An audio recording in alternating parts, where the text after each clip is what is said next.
Buenos días, buenas tardes y buenas noches para todos. Estamos nuevamente desde Somos Uno. Hoy vamos a charlar un poquito con Sol acerca de un modelo de trabajo que venimos ya hace unos años elaborando y que hoy ya está terminado y está dando muy buenos resultados. Así que nuestra intención es contar un poco y pensar un poco acerca de esto.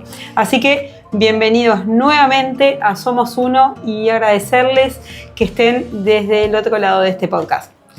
Bueno, buenas también para todos y bueno, este es un momento que estamos esperando ya hace un tiempito y hoy es realmente muy gratificante poder compartir un poquito lo que es este modelo. Quiero, antes de arrancar a conversar sobre el modelo CORE,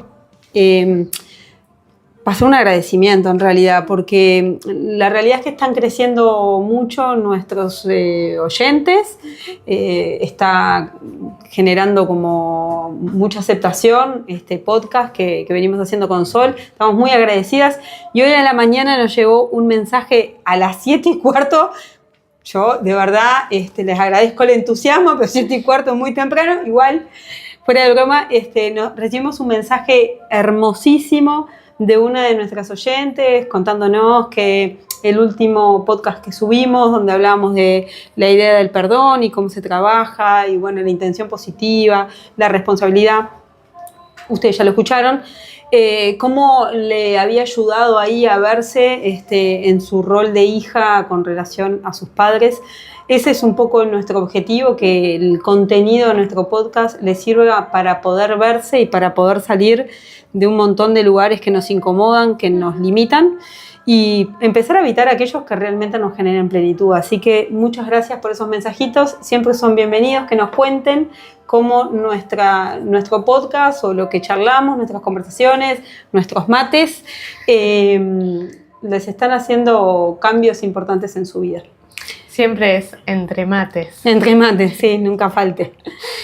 Bueno, nada, me sumo ahí a los agradecimientos de Tania y como resaltando esto de que la intención no es dar una clase, sino compartir un poquito cómo nosotras hemos vivido las experiencias a través de estas herramientas que estamos compartiendo. Y específicamente con el modelo CORE, fue algo que se construyó un poco entre todos. En ningún momento nosotras nos planteamos establecer un modelo, establecer un método, establecer una forma de acompañar a un otro, sino que fue algo que realmente se dio a partir de la demanda de muchas personas y dejándonos llevar un poquito por el corazón. Uh-huh. Y intentando junto a los otros qué era lo más útil para la experiencia amorosa de cada una de las personas que se acercaban a nosotras y también en nuestra propia vida. Tal cual, no, ¿sabes qué pensaba también? Como que en estos años que venimos elaborándolo y trabajando en ello y dándole un pienso y siempre dándole como una vueltita, tuvimos como un largo trabajo, ¿no?, en poder despegar nuestros estilos de trabajo a lo que es propiamente el modelo, ¿no?, la teoría en sí, ¿no? Porque bueno, ustedes, algunos habrán trabajado con nosotras o se habrán formado con nosotras, se han abordado con nosotras y saben que tenemos como formas diferentes que cuando trabajamos juntas tratamos de ensamblar y entiendo que se trabaja muy bien, pero bueno, después cada una en su consulta tiene su estilo propio, ¿no? Y eso era parte del modelo también, ¿no? Porque nosotros tenemos como esa facilidad muchas veces de ver relaciones entre una cosa y la otra, ¿no? Pero siempre fue como esta búsqueda de ver cómo eso se lo podíamos transmitir a la persona y que la persona empiece a entrenar su mente desde ahí. O sea, que era despegar un poco nuestros estilos, ¿no?, nuestros quehaceres como acompañantes y ayudar a la persona a que lo instalar en sí mismo. Bueno, en esto que decís de que cada una tenemos como nuestro estilo también, creo que fuimos como incorporando un poquito aquello que era útil también de la otra para uh-huh. la utilización personal. Quienes ya han pasado por nuestros espacios saben que en nuestras características yo soy como un poco más tranqui, un poco más de callada, de acompañar ahí, hasta que en determinado momento llega esa pregunta que ya me quedan mirando como... Te odio. Ahí viene la pregunta. Y Tania es más de ir al hueso. Ir al hueso. Ir al hueso, no, es como voy ahí. Fin. Sí, como ese análisis más fino, ¿no? Que sin tanto regodeo. Y de alguna manera, en realidad, en esto de aprender una de la otra, la idea es un poco que la persona que llega a nuestra consulta aprenda a aprender de otras, ¿no? Porque estamos como en un constante intercambio. Nosotras siempre utilizamos mucho la idea de que las personas que nos cruzamos en la vida son grandes maestras, ¿no? Y más si generan un impacto a nivel emocional, ¿no? Entonces, una de las puntitas que integra este modelo para que hacernos y ya empezar ahí un poco a dilucidar, ¿no? Cuando hablamos de modelo CORE, estamos hablando de conciencia, de orden y de responsabilidad. Esa es una sigla, en realidad, CORE. Y bueno, una de las cosas en este orden y en esta responsabilidad es justamente comprender que las personas que nos cruzamos son maestros y tenemos una oportunidad de aprendizaje allí, ¿no? Sí, siempre la búsqueda es que encontremos en cada situación, en cada experiencia de vida, una oportunidad de crecimiento y una oportunidad de aprendizaje. De hecho, en nuestros inicios allá, una de las cosas que más nos llamaba la atención en esto de irse construyendo a sí mismo este modelo, era que nuestros consultantes, que en aquel momento eran consultantes y que entendíamos que hacíamos un acompañamiento más de carácter terapéutico, nos decían que venían a clase. Es verdad. Y ahí fue cuando nosotros empezamos a decir, o sea, qué llamativo esto, ¿no? O sea, las personas que habitualmente, nosotras siempre decíamos, es un acompañamiento, no es una terapia, pero que habitualmente se paraban como ante una terapia, nos decían como que era una escuela. Como que venían a aprender. La escuelita, sí, a aprender, a reaprender, ¿no?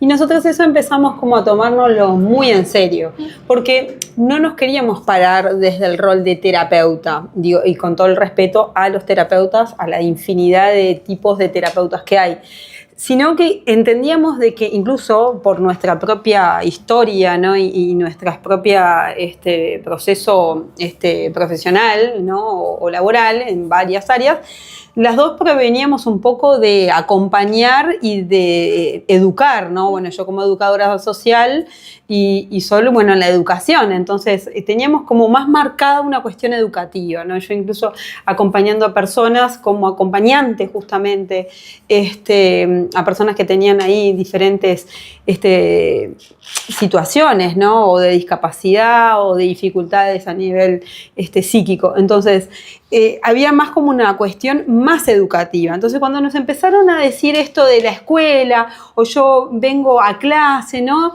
Y dijimos, bueno, sí, es que es eso, realmente. Nuestra intención es que la persona se reeduque, porque el problema está ahí. ¿Cómo yo aprendí a ver las situaciones que viví? ¿Cómo aprendí a ver las situaciones que viví y cómo no aprendí a gestionar determinadas situaciones que nosotros vivimos en la vida o determinadas emociones? Una de las grandes dificultades que se presentan en esta vida moderna es el hecho de que no sabemos cómo gestionar lo que sentimos. Cuando nacemos sintiendo y morimos sintiendo, exacto, pero no sabemos cómo gestionarlo. Y cada vez parecería que se genera mayor dificultad ante la gestión de las emociones. Se habla más, pero la dificultad que se ve es mayor. Sí, y como que estaba hoy, ya hace muchos años, ¿no? Estaba como sobredimensionado la idea de que hay que razonar, ¿no? Hay que razonar, hay que pasar todo por la razón. Y a veces no se puede pasar todo por la razón, ¿no? A veces la emoción nos invade y nos deja tal impacto, ¿no? Que genera un cambio en nuestra vida, ¿no? Y eso es importante, que en determinado momento podamos también repensar o reaprender o rever, ¿no? Es como volver ahí, pero desde un lugar diferente, ¿no? Y es un poco la intención y la intención y lo que sucede en el modelo core. Hoy ya no está en intención. Sí, es muy habitual y también para nosotras, ¿no? Como plantearnos esto de que, bueno, pero esto ya lo vi, ya lo entendí, ya sé de qué se trata, ya sé por qué me comporté como que me comporté, por qué otros se comportaron como se comportaron, pero no logro salir de ahí. Y hay una gran diferencia entre tomar conciencia de la experiencia que viví y razonar la experiencia que viví. Razonar, tenemos todas las herramientas más o menos para razonar las situaciones y poder sacar conclusiones de aquello que vivimos. Pero tomar conciencia implica también saber conocer, observar cómo me sentí ante esa experiencia que estuve viviendo.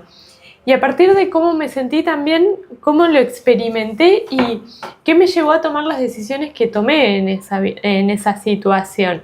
Y obviamente que después a las consecuencias. Nosotras siempre traemos esto de que si miramos el mundo que nosotros estamos experimentando, nos conduce directamente a saber qué es aquello que nos pasó internamente. Si yo estoy viviendo una dificultad, por ejemplo, en cuanto a cómo me percibo ante una situación, por ejemplo, si soy capaz de resolverla o no, esa situación, y eso me conduce directamente a que la propia persona, obviamente que acá no podemos sacar conclusiones por el otro, pero sí la propia persona puede llegar directamente a qué es lo que lo mueve a ese resultado, a ese efecto. Sí, es que a veces son tantas las cosas, ¿no? Que la persona, como que las personas, ¿no? Y me voy a incluir, las personas no sabemos dónde realmente poner la atención, ¿no? En una determinada situación hay tantas cosas que pudieron estar ahí, ¿no? Incidir, estar en juego, que no sabemos dónde poner la atención, ¿no? ¿Qué debo mirar? ¿Qué no debo mirar? ¿Qué debo pensar de esto? ¿Desde qué lugar lo puedo pensar, ¿no? Y hoy el modelo core lo que brinda es como un esquema, permite a la persona generarse un esquema mental hacia la plenitud, ¿no? Es como sacarlo rápidamente del estrés y posicionarlo en un lugar donde se sienta pleno. Toma conciencia, pone un orden, ¿no? Pero cuando hablamos de tomar conciencia, más o menos nuestros oyentes capaz que se hacen una idea de qué estamos hablando, como algo muy básico, ¿no? A ver qué es aquello que me mueve internamente para vivir esta experiencia. Ahora, cuando hablamos de orden, ¿de qué estamos hablando? Bueno, tenemos como 2 puntos en cuanto al orden. Primero, el orden mental es fundamental para poder comprender y tomar conciencia. Pero después el orden en cuanto a los lugares que nosotros ocupamos, a los roles que nosotros ocupamos. ¿Qué sucede? Cuando nosotros estamos viviendo una experiencia, si la vivimos desde el rol que realmente tiene que ver con esta experiencia de vida que nosotros estamos viviendo, tengamos más o menos herramientas, tendemos a encontrar las formas de resolverlo y de resolverlo de la manera más amorosa posible. Pero sin embargo, si nos corremos de ese lugar y nos trasladamos a un rol que no es el nuestro, y ahora Tania capaz que puede poner algunos ejemplos, en ese momento perdemos todas las herramientas. Como que me quedo sin posibilidades de hacer, porque ese no es mi rol. No porque yo tenga una dificultad para resolver las situaciones de mi vida, sino que estoy teniendo una dificultad para resolver situaciones que no son mías. Exacto. Y ahí ponemos un ejemplo claro, ¿no? Como por ejemplo, ocupar el rol de tu mamá o de tu papá siendo hoy tu esposa, ¿no? Si yo voy a estar para protegerte, para cuidarte, para lavarte, para plancharte y llevarte, el desayuno a la cama, no todas las mañanas, ayudarte a bañarte, y no voy a estar ocupando un rol de esposa, ¿no? Y acá, haciendo un poco referencia a nuestro podcast pasado, ¿no? Acá entraría mucho en juego también el significado, ¿no? Esto que estuvimos charlando, de cómo yo significo lo que es un matrimonio, el rol, y tiene que ver con mis mapas mentales y mis sistemas de creencia y cómo se me transmitió. Pero hay una realidad, que el rol de cuidado está asociado a mi madre y a mi padre, ¿no? Específicamente más a mi mamá que a mi papá. Entonces, si yo estoy ocupando ese lugar en tu vida y no estoy ocupando el rol de esposa. Por ende, también ese rol queda un poco libre, ¿no? Entonces pueden pasar muchísimas cosas en lo que es esa dinámica, ¿no? Bueno, en este caso familiar. Y cuando desordenamos eso, aparte que yo cedo mi espacio como esposa y ocupo un rol que no me corresponde, porque aparte yo no tengo hijos más allá de los perros, entonces no materno, no es la misma forma de maternar, hay cosas que se me van a escapar de las manos, hay cosas que me van a frustrar, hay cosas que me voy a sobreexigir y que en realidad se arregla tan fácil como saliendo del lugar que no me corresponde y permitiéndote a vos que ocupes en todo caso o resuelves el tema con tu mamá. Sí, inmediatamente que nosotros volvemos a nuestro rol, hay parte de esa conflictiva que se disuelve. Ni siquiera es que se resuelve, porque la conflictiva no era con nosotros. Exacto. Obviamente que si nosotros ocupamos un rol que no es el que tiene que ver con la experiencia que estamos viviendo o eligiendo vivir, van a haber muchas conflictivas. Pero esas conflictivas no son nuestras. Cuando nos corremos de ahí, automáticamente se disuelven, porque ya no hay con quién tener esa conflictiva. Por eso es importante el paso anterior, que es la toma de conciencia, porque yo no me puedo mover de un lugar que no soy consciente en el que estoy. Entonces, lo primero que trabajamos es, bueno, en analizar, en ver, en significar cada uno de esos lugares, en darle un nombre, en pensar si eso no es. Y una vez que tomamos conciencia, lo que llevamos es hacer ese movimiento hacia el orden. Y una vez que tomamos ese movimiento... Y ahí viene la responsabilidad. La responsabilidad, porque aparece mucho, pero entonces yo estuve todo este tiempo mandándome esta cagada y todo esto pasó por mí, entonces es culpa mía, ¿no? La idea de responsabilidad y culpa que son cosas bien diferentes, ¿no? Pero las personas no tenemos muy en claro cuándo es una cosa y cuándo es la otra, ¿no? Eso es porque hay un proceso bien educativo también, porque hay cosas que si no las comprendemos y que las tenemos como súper pegaditas por una cuestión del lenguaje, nos es muy difícil después como poner cada cosa en su lugar. Con cada persona que ha atravesado el proceso COR, es fundamental que puedan comprender como algunas diferencias, como es la responsabilidad y la culpabilidad. La culpabilidad viene de un sistema de creencia culpógeno y que proviene, como les decíamos un poquito en el podcast pasado, de la cultura judeocristiana. Y de la idea de que existe el pecado, Exacto. Sí. Como hay un pecado, hay un culpable de ese pecado. Nosotras no trabajamos con la idea de ni de que hay un pecado, ni de que hay un error, porque eso nunca nos conduce hacia la paz, entender de que hay algo erróneo, que hay algo mal. Primero que nada, partiendo de la base de que si eso que entendemos que es erróneo ya fue, ya pasó, no tenemos nada para hacer ahí. Entonces, ni siquiera tocamos ese punto, no es ni que pensamos que sí o que no lo tocamos porque no contribuye a nuestro bienestar. Entonces, es importante diferenciar y entender que la responsabilidad conlleva que el movimiento que nosotros vamos a dar tiene que ver con nosotros y no con un otro. Y que aquello que yo pensé tiene que ver conmigo y no con un otro. Yo puedo haber vivido una experiencia y otra persona haber vivido la misma experiencia, pero lo que yo pensé en relación a eso tiene que ver conmigo, con mis mapas mentales, con mis sistemas de creencias. Y a diferencia de la culpa, la responsabilidad es sumamente liberadora en realidad, ¿no? Yo ahora justo estaba hablando y yo me acuerdo de una situación personal, ¿no? Durante mucho tiempo me sentí culpable con respecto a mi mamá y a mi padre. Una situación, bueno, como muchas veces cuento o he contado, ¿no? Mis padres tenían grandes conflictos, ellos se llevaban muy mal, pero se seguían eligiendo. Y mi madre estaba en una depresión muy importante y mi padre también, pero una depresión alcohólica, ¿no? Entonces tenían todo un sistema de violencia instalado en su relacionamiento. Entonces yo tomaba partido por mi mamá, defendía a mi mamá, ocupando un rol que realmente no me pertenecía, porque abandonaba mi rol de hija para volverme la protectora de mi mamá, ¿no? Y en un determinado momento recuerdo que vienen los médicos, mi madre estaba ya en cama, no se levantaba, vienen los médicos, mi padre estaba un poco alcoholizado, él quería que el médico le hablara a él y no me hablara a mí, pero claro, el médico al notar que él estaba alcoholizado no le hablaba a él, me hablaba a mí.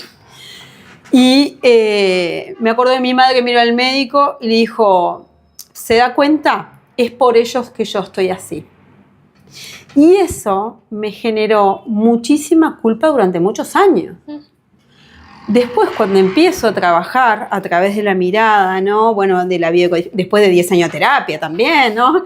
Pero en realidad, más allá de la terapia, 10 años, que fue muy buena, este punto no fue en terapia donde yo le di esa vuelta, sino fue a través de esto de la conciencia, el orden y la responsabilidad.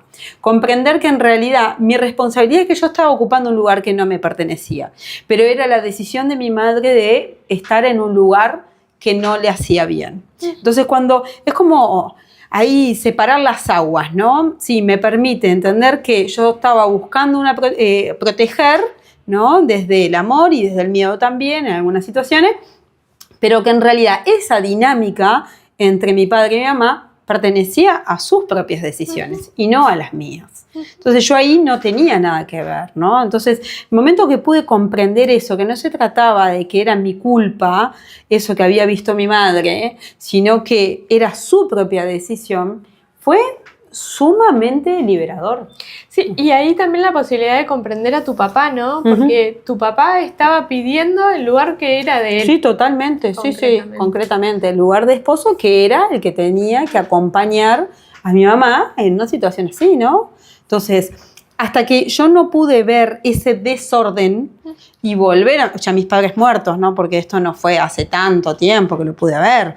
No. Qué interesante esto que decís, porque una de las cosas que siempre se plantean es, esto es muy habitual, yo tengo un problema de relacionamiento con alguien y el primer planteamiento es, bueno, pero si yo sano esto, ¿me tengo que volver a relacionar con la otra persona? No, la otra persona no tiene nada que ver en nuestros conflictos internos. Por eso se trata de sanar, esté vivo, esté muerto, conviva con esa otra persona o nunca más la vea en mi vida, porque el conflicto es con uno mismo. Totalmente. Entonces, siempre que queremos sanar, el planteo es hacia nosotros, no hacia las otras personas. Es que de hecho cuando sanamos, perdemos completamente de vista al otro. El otro simplemente entendemos que estuvo a nuestro servicio para que pudiéramos ver algo sobre nosotros mismos, ¿no? En este caso, bueno, el miedo a perder a mi madre, podría pensar, o el conflicto de desvalorización, no sentirme percibida, tal vez, pero eso era mío también, ¿no? O sea, nada tenía que ver con esa dinámica que se estaba dando entre ellos dos. Entonces, ahí fue como muy sanador. En el momento que tomé contacto con eso, aparte de nosotros siempre decimos, ¿no? El cambio de percepción sucede en un instante y cambia toda nuestra vida, ¿no? Automáticamente empecé a sentir a mi padre, ya fallecido, mucho más cerca. Empecé a ver miradas mucho más amorosas, ¿no? Momentos con él que habían sido mucho más amorosos. Y también con mi mamá, ¿no? Sí, a veces no, casi siempre. Cuando nos repetimos tanto las historias conflictivas de nuestra vida, es como que baja mucho el volumen de aquellas historias con los mismos personajes que fueron amorosos. Cuando sanamos esas historias conflictivas, empiezan a bajar el peso que tienen en nuestra vida y empiezan a aparecer estas historias que fueron amorosas que siempre existieron. Exacto. Y quizás existieron incluso a la par. El tema es que nuestra atención estaba depositada en aquello que era conflictivo por una búsqueda de resolverlo. Nosotros siempre vamos a tratar de resolver las conflictivas. Lo que pasa es que lo hacemos desde el miedo muchas veces, y hacerlo desde el miedo no nos permite encontrar una nueva forma de ver eso que nos está sucediendo. Sí, es que nuestro cerebro en realidad está diseñado para asegurar nuestra supervivencia, y para poder asegurar nuestra supervivencia muchas veces tiene que anteponerse, ¿no? Entonces va a ir a generar un montón de situaciones en nuestra mente, o va a ir a repasar situaciones para asegurarse que si sucede una nueva vez, tiene las herramientas para asegurar la supervivencia, ¿no? Y a veces En realidad, a veces no, el 100% de las veces está desactualizado, ¿no? Porque está bien, sí, yo viví una determinada situación, pero si quedo ahí, anclado ahí, y no me habilito a una nueva experiencia y pierdo el foco de todos los demás, porque mi mente queda como ahí, mirando y observando únicamente eso, ¿no? Entonces todo lo otro que sucede a mi alrededor, que puede ser bellísimo, y lo pierdo completamente de vista, ¿no? Entonces, este modelo lo que trabaja también es como en expandir la mirada, ¿no? Permite que abramos la visión, haga eso que se perdió de vista. Pero nuestro subconsciente es tan maravilloso que jamás lo pierde del todo, ¿no? Es como registra absolutamente todo. Entonces, si bien estamos con el foco en determinada cosa, nuestra visión panorámica y también deja un registro. Un poquito más abajo, pero deja. Bueno, en este sentido muchas veces nos plantean que quieren olvidar situaciones y no es posible borrar de nuestro cerebro información. Lo que sí podemos es darle mayor presencia a ideas amorosas de la vida. Y en ese sentido podemos hacer esto que dice Tania, de expandir a lo ya conocido y de poder ver de manera más panorámica, y también podemos construir nuevas ideas, que es como un segundo paso, pero es un paso sumamente importante también. Y empezar a salirnos de la idea de que conflictuar algo es algo negativo. Ajá. Eso ya lo debería de haber aprendido, pero como tomé conciencia no hace mucho tiempo en relación a los padres. Uh-huh. Yo tenía la idea de que criticar aspectos de nuestros padres era algo negativo. Hoy entiendo que sostenernos en la crítica no es para nada amoroso, pero en algún momento cuestionarnos es sumamente amoroso, porque si no cuestionamos nada de lo que hicieron nuestros padres, nos mantendríamos tal cual nuestros padres eran. Sí. Por tanto, no evolucionaríamos nunca. Sí, y hay que aclarar una cosa bien importante, ¿no? Cuando nosotros hablamos de cuestionar, no estamos hablando de la crítica, ¿no? Sino un cuestionamiento hacia la actualización de esa información. Exacto. Porque la crítica tiene que ver con esta idea de está bien, está mal, fue justo, fue injusto, ¿no? Esa mente dual, en realidad, que nos aleja muchísimo del otro, ¿no? Y los pone en un lugar de pecado. Esto es un error.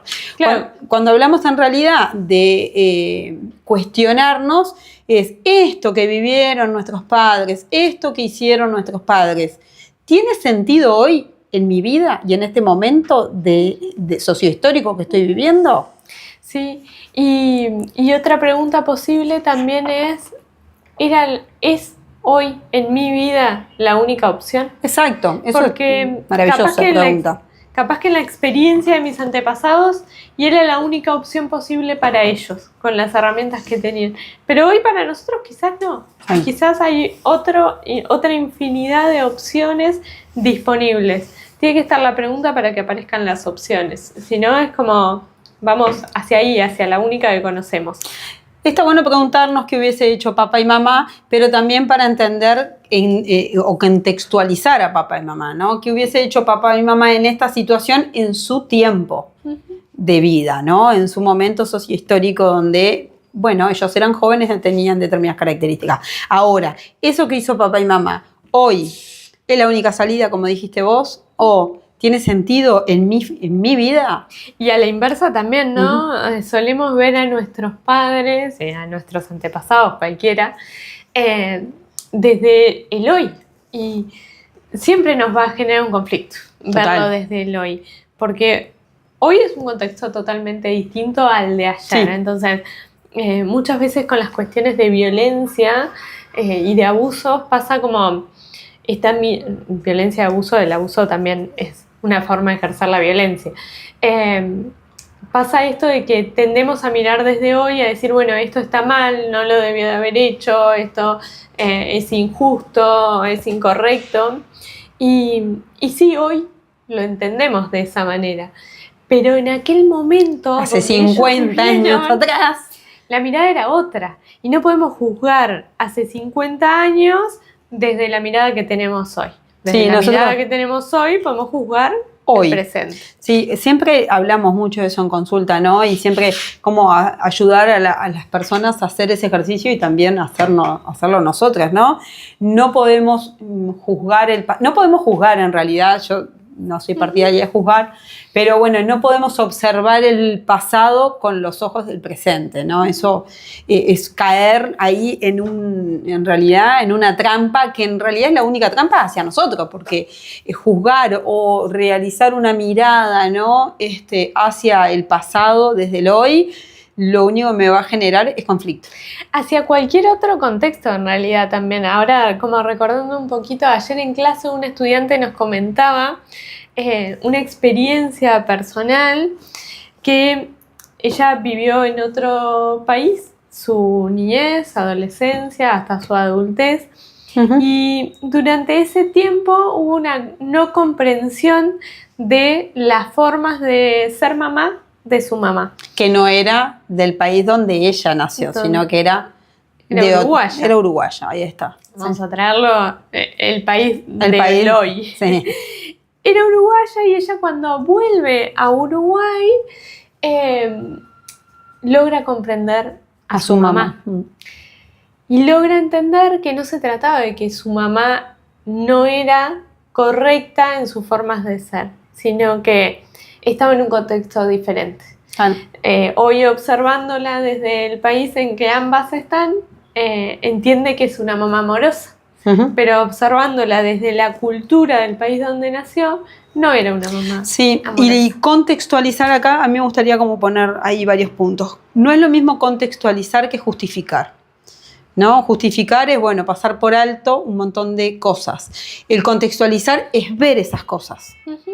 No es pasarlas por alto, sino justamente ubicarlas en donde van, ¿no? Es como ordenar, ¿no? Entonces, el contextualizar tiene que ver con el orden. En el orden contextualizamos las cosas, ¿no? Sí. En esto del modelo CORE. Eso me parece como que sumamente importante porque nos da mucho sentido y a ese sinsentido que tiene muchas veces el conflicto, ¿no? Yo estoy viviendo una conflictiva y lo que me pregunto es por qué o el para qué, que normalmente me saca del conflicto el para qué, y más si estoy orientado, pero las personas normalmente se preguntan el por qué estoy viviendo esta situación, por qué me pasa a mí, ¿no? Entonces entran en un sentido. Ahora, cuando empezamos a hacer ese orden, empezamos a tomar conciencia, empezamos a poner las cosas en su lugar, empezamos a darle un contexto, la persona puede ir, es como ese movimiento mental de ir hacia ese momento, hacia esa situación, un montón de ese junta me mató. Ir hacia ese momento, hacia esa situación puntual y darle el sentido que corresponde en ese momento, ¿no? Es parte de poner las fichas en el lugar. Y una vez que tengo el mapa armado y que ese mapa no está desdibujado, empiezo a experimentar esa plenitud. Uh-huh. Empiezo a sentirme en paz. Uh-huh. Y con todo esto que les contamos un poquito, lo que hacemos a través de los procesos que llevamos adelante con el modelo CORE. Procesos psicoeducativos. Procesos psicoeducativos, sí. Lo que buscamos es justamente eso, educarnos, autoeducarnos, pero acompañados, a fin de poder incorporar estas herramientas y aplicarlas a cualquier situación. Nosotras siempre transmitimos como esto de es importante de que aprendamos a incorporar herramientas. Hoy para la situación que estoy viviendo necesito determinadas herramientas, pero es más importante que aprenda a incorporar herramientas que aprender la herramienta en sí misma. Sí. Porque las situaciones van a cambiar, los contextos van a cambiar y nosotros vamos a cambiar. Si hay algo seguro en esta experiencia es el cambio. Entonces, es importante que aprendan a incorporar nuevas herramientas que les permitan vivir de manera amorosa, plena y en paz. ¿Cómo lo hacemos? En un proceso de 6 meses. De 6 meses a 1 año. ¿Qué va a hacer que varíe el tiempo entre 6 meses y 1 año? La circunstancia de vida de la persona. Porque obviamente que si yo empiezo un proceso psicoeducativo, pero en el medio, no sé, pierdo mi trabajo y bueno, es una situación de impacto emocional que me va a requerir la atención ahí. Entonces, va a estar mucho más centrado en ese aspecto y va a enlentecer de cierta manera que se incorporen herramientas para otras áreas de nuestra vida. Entonces, eso va a determinar que sean 6 meses o un año. Así como otro montón de factores, como puede ser la asiduidad con la que se den los encuentros. Cuánto se apega el programa, bueno, factores económicos también, que la persona no pueda asistir de manera semanal y asista de manera quincenal, todo eso va a influir en el proceso y el tiempo, ¿no? Que se estipule ese proceso.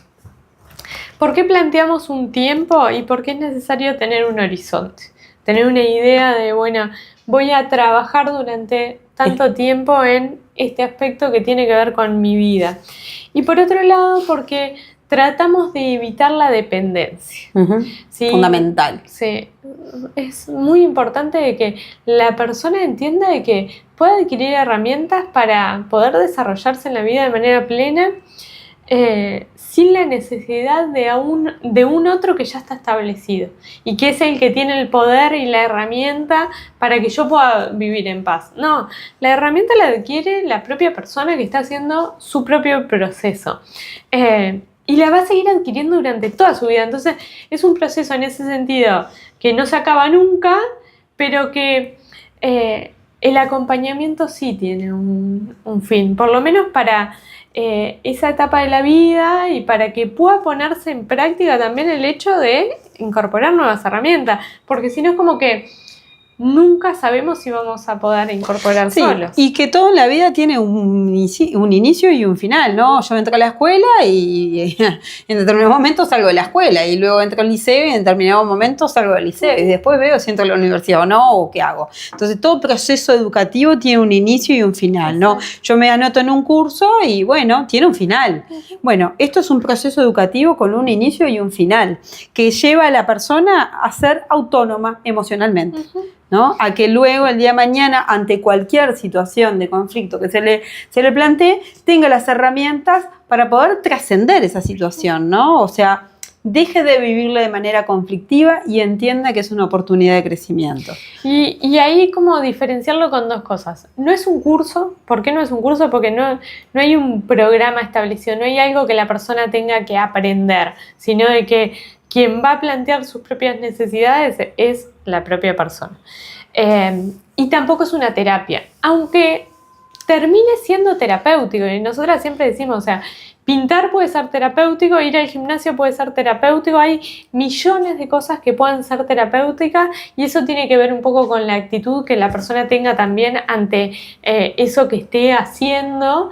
Pero en sí mismo no es una terapia y no es un curso, es un proceso que es bien individual y que tiene la intención de que se incorporen herramientas y que se basa en un modelo específico que tiene 3 patas. Conciencia, orden y responsabilidad. Exacto. Así que nada, ahí compartirles como un poquito, bueno, esto que están en realidad un detalle no menor, ¿no? Aquellos testimonios que están subidos al canal, en realidad lo que hicieron fue justamente el trabajo durante un periodo de tiempo del modelo CORE. O sea, pueden chequear ahí, nos encantaría de hecho que vieran los testimonios, que bueno, les dieran su amor, ¿no? Que dejaran comentarios, que nos preguntaran. Estamos ahí abiertas a poder responder las preguntas que les surjan y invitarlos a vivir la experiencia que para todas aquellas personas que estén viviendo alguna situación, que no estén pudiendo encontrar la vuelta y que entiendan que hay algo en la forma en que están mirando esa situación que es justamente parte del problema. Bueno, tal vez el modelo CORE pueda darles un camino posible. Sí, y a algunas de esas personas agradecerles también porque han sido constructoras de este modelo. Total. Agradecerles por la confianza, ¿no? Si bien nosotras teníamos como una base, un rumbo por donde caminar, construimos también junto a ellos y nos impulsaron también. Sí. Porque la realidad es que nosotras no lo planificamos. Surgió naturalmente, surgió solo y surgió en la relación con cada una de esas personas. En el feedback, ¿no? En el ida y vuelta con las personas. Si bien nosotras como nos hemos ido formando y hemos ido investigando, a las dos nos gusta mucho la neurociencia, venimos como escuchando muchos neurocientíficos, investigando y leyendo, filósofos, bueno, un poco desde la medicina también, ¿no? La psiquiatría, la nueva psiquiatría llamada antipsiquiatría, ¿no? Como que siempre estamos ahí formándonos y dándole siempre una vueltita más de tuerca. Fue finalmente el contacto con las personas que tomaron la decisión de caminar junto a nosotras las que le dieron esa forma, transformando su vida. Bueno, ahora que decís esto de que estudiamos una cosa y la otra, en determinados momentos tratamos como de encasillarnos en una herramienta. Y esto también fue una cuestión como en interrelación de esto encaja acá y esto encaja acá y como un poquito de cada cosa, y llegó un momento donde era algo nuevo a partir de esa conjunción de varias herramientas también. Uh-huh. Empezó por un cuestionamiento, ¿esto de dónde lo sacamos? Porque yo entiendo que esto es así, y lo poníamos en práctica y efectivamente funcionaba. Y bueno, fue un poquito ahí de irnos construyendo. Sí, no, yo me acuerdo, me hiciste acordar a un profesor que tenía en facultad, un profesor de epistemología, que era un capo el tipo, ahora no me acuerdo el nombre de él, pero un capo en realidad. Él hacía análisis del discurso, estaba muy despegado. Y me acuerdo que un día nos miró y dijo: yo llegué a un momento que no sé de dónde sé las cosas. Y a veces me pasa eso, ¿no? Después, ya con 42 años, he leído un montón de cosas, ¿no? Y que llega un momento que yo ya no recuerdo de dónde leí qué. Pero tengo la plena certeza y la plena tranquilidad que de donde leí era un tipo que era más inteligente que yo. Entonces, dice, decir, está bueno, la última es una buena fuente, no me acuerdo exactamente el autor, pero sé que es un buen autor. Bueno, a mí me pasó hace poquito esto de, pensé en un momento hablando con Tania, no tengo idea de qué, esto de que la culpa es reguladora de una sociedad enferma. Sí. Y tuve que ir a buscar a ver si lo había pensado yo en ese momento, o si alguien en algún momento había dicho eso. No llegué a encontrar que nadie lo haya dicho, capaz que sí. Después nos pasa de que, claro, muchas personas pensamos lo mismo al mismo tiempo y después lo vamos diciendo por ahí, nos encontramos en las mismas ideas. Pero sí nos pasa como todo el tiempo esto ahora de, bueno, ¿qué hemos pensado y hemos puesto en práctica y qué hemos aprendido? Creo que es un poco de todo eso que ha conjugado lo que es el modelo CORE. Sí, sin lugar a dudas yo hoy tengo como más claro que todo lo que he puesto en práctica ha sido el aprendizaje, sin lugar a dudas. O sea, y yo no tengo otra manera de aprender que no sea en la práctica, ¿no? Porque si bien también hemos leído un montón, cuando me siento a leer tengo harto déficit atencional y entonces siempre la forma más fácil para mí de aprender ha sido directamente en la práctica. Y ahí me acuerdo de una frase de un curso de milagros, ¿no? Que habla justamente de eso, ¿no? Si lo quieres aprender, tienes que enseñarlo. Así que queda hecha la invitación. Nuevamente queremos agradecerles que hayan compartido estos mates con nosotras en esta tarde, y nos vamos a estar viendo en el próximo podcast, que vamos a estar hablando un poquito ahí de lo biológico y la salud. Sí. Pero no le vamos a contar mucho más. Y simplemente agradecerles que hayan estado del otro lado de este podcast. Les mandamos un fuerte abrazo a todos y bueno, nos vemos en el siguiente. Nos vemos en el siguiente y se pueden quedar pensando el ¿para qué enfermamos? Un abrazo grande para todos.